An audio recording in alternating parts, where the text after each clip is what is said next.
Hi, my name's Kim Bishop, and I am the Communication Director of the Tule Springs Steak.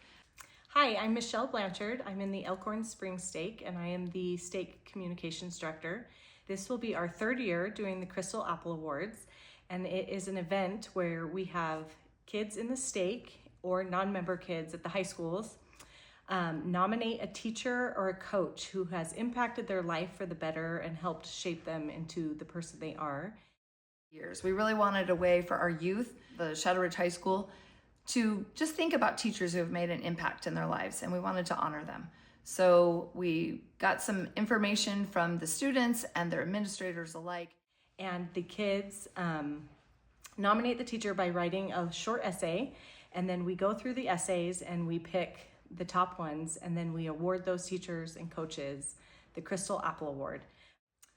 We really wanted to make sure that other people in the community had an opportunity to participate and to honor these teachers, because these students thought a lot about who made a difference in their lives. And so we considered ways in which we could ask for contributions from other businesses, other participants that might also want to honor the teachers. We made a swag bag so that every nominee got something, and they were coupons or gift cards or little gifts. We gave them the Crystal Apple, and we also gave them a gift that they could use as teachers. And we put it all in a great bag that was also donated. It was a great way for businesses, local businesses, to also be a part of the give back. We have found that the Crystal Apple Awards are a great way to bring the community into our church and to build relationships with people outside of our church. We do this by inviting the principals, the teachers and their families. We've also tried to invite the media, local politicians. We have Todd Moody attended last year, Nancy Bruni attended last year, and she'll be attending this year. So we are having the Lieutenant Governor, Stavros Anthony, come be a keynote speaker this year. It's a great way to include individuals in the community who impact and shape our lives. We like to include them and thank them for their work and all their efforts in the community. So for the format for the Crystal Apple Awards, we have the teachers and their families come. We also invite the principals, and then we have each student who nominated the teacher get up and give a little speech about why that teacher impacted their life and why they are special to them and what makes them a great teacher or coach. And then the teacher comes up and we give them their cool swag bag, their gift basket, their Crystal Apple Award, and then the teacher takes about 1 or 2 minutes and just talks about their love of teaching and thanks the student.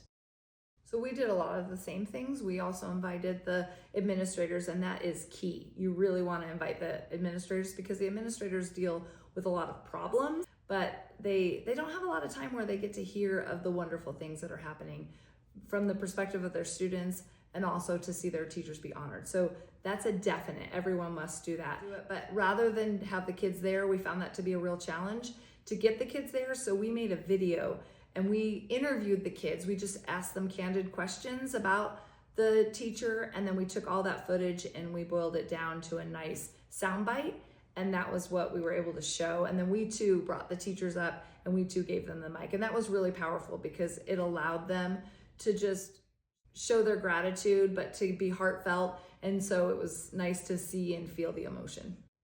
Another thing we do for the Crystal Apple Awards that brings in the community is we invite the high school's choir and orchestras to come and perform during the ceremony. Yeah, but we did have some of the youth showcase their own talents. We did have a piano piece, and then we had a really fun number where the girls did dueling pianos and it's just a great way for the kids, the youth, to be a part. And because the teachers, let's face it, they know the kids and they want to see them, and it's nice to see them in a non-scholastic setting, and the kids can really shine, and it's a great way for them to share a great memory together.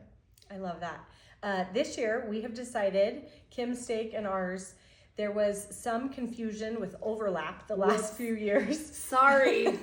We would email the principal and I would hear back, and then I wouldn't hear anything, and it was because she had emailed and he thought he was emailing one steak, and there was some confusion in the community since both steaks were doing it. So this year we decided to join forces and make it even bigger and better. Yeah, and we had reached out to our city woman, and she said, yes, I'll be there. And then when she realized that there was a conflict in the dates, she was like, wait, why are these on two separate dates? So then we're like, okay, we need to do this. So it does take a little more effort and a little more planning, but you really can make we hope we can. We haven't had it yet, but we're hoping it's going to be wonderful. It's going to be even better. So hopefully you guys can learn from our errors and just be really thoughtful about your stake boundaries and how many shared schools that you might have in attendance, and make sure that if you have, like, if you share a Ward 6, well, that's our ward, but if you share like any political boundaries, that you're thoughtful about that, to maybe try to reach out together so that there isn't those conflicts. Because really, again, it's about reaching out to the community. We don't want to confuse them and give them more to do. So, and hopefully it'll be better with more. Yes. We hope so.